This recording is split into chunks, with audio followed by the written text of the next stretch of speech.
Alors, on l'a vu ce week-end, la campagne présidentielle est placée sous le signe du ralliement. Le maréchal Pétain Vient d'annoncer qu'il le rejoignait.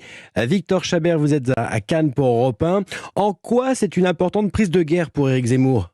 Éric Zemmour s'est exprimé sur ce ralliement lors d'une très longue déambulation dans les rues de Cannes ce matin qui s'est transformée en bain de foule. C'est un ami qui nous rejoint. C'est d'abord une campagne d'amitié, de camaraderie, d'abord. Et puis ensuite, c'est un symbole politique. J'ai rencontré jeudi dernier le chancelier du Reich. La France s'est ressaisie. C'est librement que je me suis rendu à l'invitation du Führer. Je n'ai subi de sa part aucun diktat, aucune pression.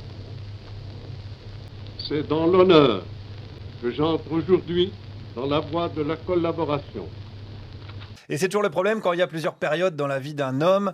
Voilà, par exemple, on peut dire que Xavier Dupont de Ligonnès fut un bon père de famille et très mauvais bâtisseur de terrasse. Voilà, c'est complexe la vie d'un humain. Et Pétain, c'est délicat. Est-ce qu'il faut plutôt retenir la raclure de chiottes qu'il était en 40 ou la grosse bouse infâme de 14-18 où il envoya une jeunesse se faire massacrer en faisant fusiller ceux qui voulaient pas?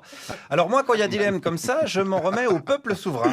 Un peuple qui n'oublie pas le maréchal et qui n'oublie pas que le maréchal, c'est d'abord et avant tout des belles chansons. Maréchal, nous voilà, devant toi, le sauveur de la France. Nous jurons, nous tes gars, de servir et de suivre tes pas.